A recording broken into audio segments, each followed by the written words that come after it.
Hello there, my name's Steve Manning. I'm the newly elected chairman of the Family History Federation.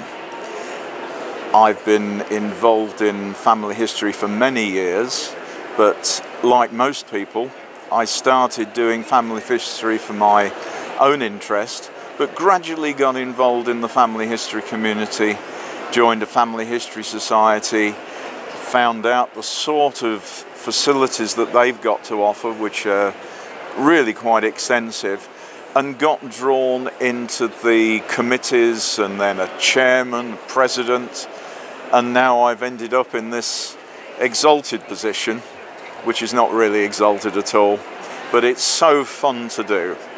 I love family history, I love encouraging people to do their family history, and love to be involved in providing extra facilities on a purely complementary basis to enhance the family history community. So it's great to be here at Family Tree Live. We've had a fantastic first day. We really have.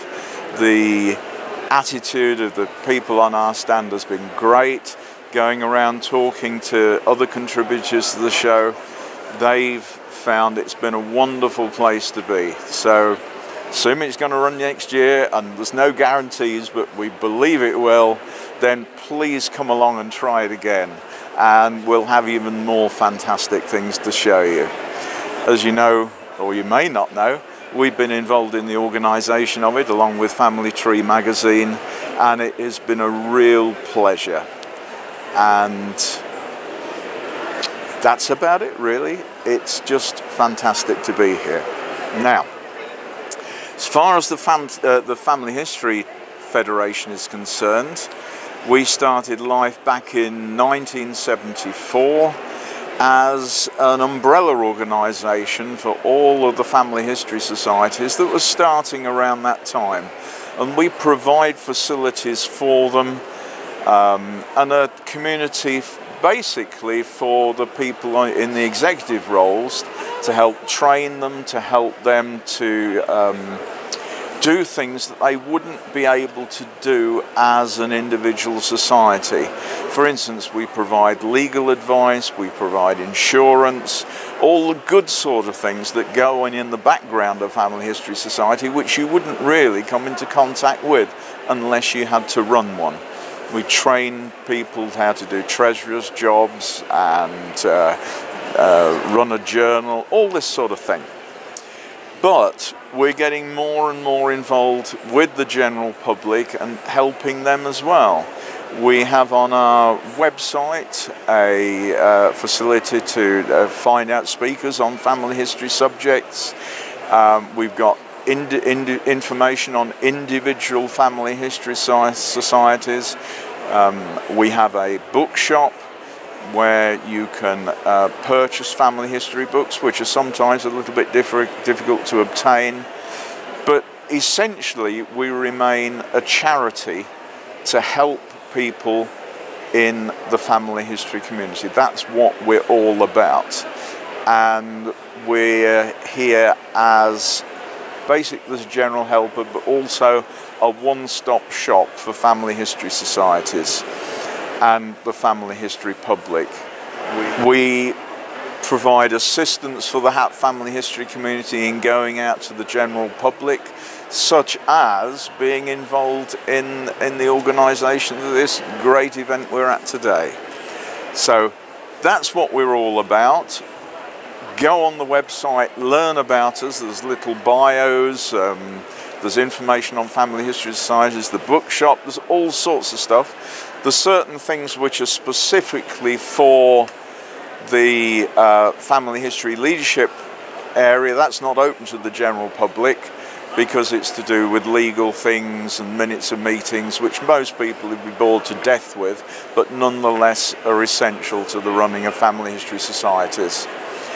The other thing that we're particularly interested in, there are a lot of family history groups around the country which currently are not our members, but we want to support those as well. So if you are meeting in a small group, not a formally constituted family history society, please get in touch with us. We think we can help you to help the people that you're helping. So get in touch, let us know who you are, where you are, and we'll take it from there. One thing I must mention is the first time I became involved in the Family History Society. We're quite welcoming people. We like people to come and join us. And about the second visit of this Family History Society, the first time I went, I provided a basic family tree. I discovered the next visit that the chairman of the society, or president as it was at that time, had actually been looking at my pedigree and had found that she was related to some of my people. And she was able to tell me that she was taught by someone who was a member of my family. She had family members who were part of her pedigree. And she was also able to tell me what it was like being shot at from a Luftwaffe aircraft about 200 yards from where I was living when I was growing up. And all the experiences associated with that. You don't know what you're going to find until you join a family history society. Another plug for events like we're at today, this wonderful family tree live event. The first time I went to one of these events, I walked onto a stand. It was actually from being run by a county record office, that particular one. And I was talking to somebody about the difficulty I was having in researching a particular branch of my family.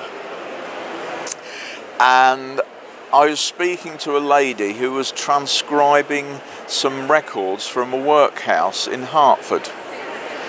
And she was telling me about somebody who'd been left by the side of the road when she'd been put on a work placement and just dumped off. And she was taken back to the workhouse where she'd originated from.